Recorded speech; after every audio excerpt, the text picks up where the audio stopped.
Hi, I'm Stead, one of the reviews editors at finder.com.au, and I'm also a parent of 3 children. Therefore, when it comes to car seats, I've got plenty of experience I can pass on. Now, on the finder.com.au website, you'll find an extensive buying guide with lots of tips for parents.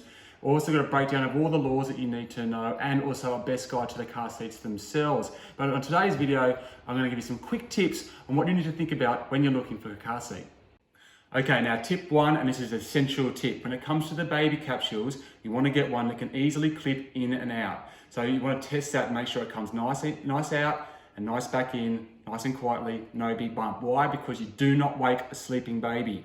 Now, if you can unclip these things, you can just take it out and walk it out. Your baby doesn't even wake up. You can walk them straight into the house and leave them in the capsule until they wake up. Also, when you're in a tricky parking spot, like at a supermarket where there's a big concrete pillar, you don't have to try and get in there and spend lots of time strapping them in the car. You just pull in the capsule, click, and off you go. Now, tip number 2, make sure your car seat has an easily removable, machine washable cover. These things get gross. Okay, so you're gonna get food on it, you're gonna get milk on it, you're gonna get vomit on it, and yes, you are gonna get poo and wee on that car seat. You need to be able to take it out very easily, wash it, and get it back in there reasonably regularly. Okay, now tip 3 is an easy one to miss. How many kids do you plan on having? We have 3 kids in our family, and that means we need to fit 3 seats along the back row of the car. Now, cars have differing widths, and you need to think about the width of your car seat. If you plan on getting 3 in there, you might need a baby capsule and 2 boosters, or if you have twins, you might need 2 baby capsules and a booster. So what you look for are seats that you can stagger. So where the boosters might poke forward or sit back, and then the capsule might go forward or back, and that way you can squeeze them in together and fit them into narrow cars. Okay, tip number 4, be very wary about getting second-hand car seats. Okay, unless you 100% know what the source of that seat was, say a family or a close friend. The reason is because anything that comes in from overseas won't meet Australian standards.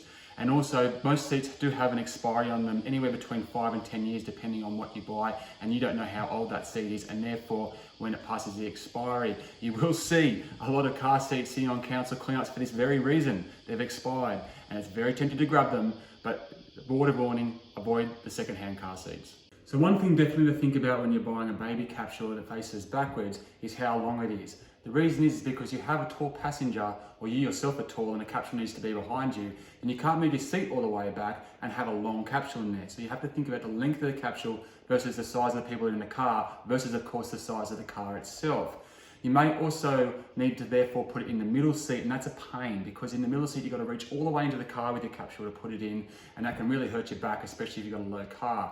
So you do want to try and keep it on a side. I personally like to have the baby capsule on this side of the car because when I'm driving, I need to get that dummy back into the baby's mouth. I need to be able to reach the baby's head, which is about there. And babies will lose their dummy a lot while you're driving, and they will cry, and pulling over every 5 minutes to put the dummy back in is a pain in the neck. Okay, my final tip is about the council-free fittings. Now, in the best case world, you'll get a nice ISOFIX car seat. You'll have a brand new car that has ISOFIX settings, and you can just plonk it in there and it's nice and easy. But not all of us have that, and not all cars are that easy to fit. You may need a professional fitter to make sure that your child is securely fitted into the car. Now, the council does do free fittings, or most councils in Australia will do free fittings.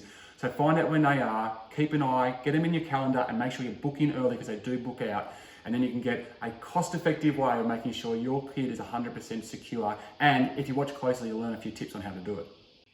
As mentioned at the top, that's just a quick overview of some of the things you need to think about when you're buying a car seat. Head over to the finder.com.au website. We've got a really extensive guide there with heaps of tips for parents. Plus, we've got a best car seats guide, which will take you through some of the things that are on the market now that really have floated our boat and will hopefully sort you out.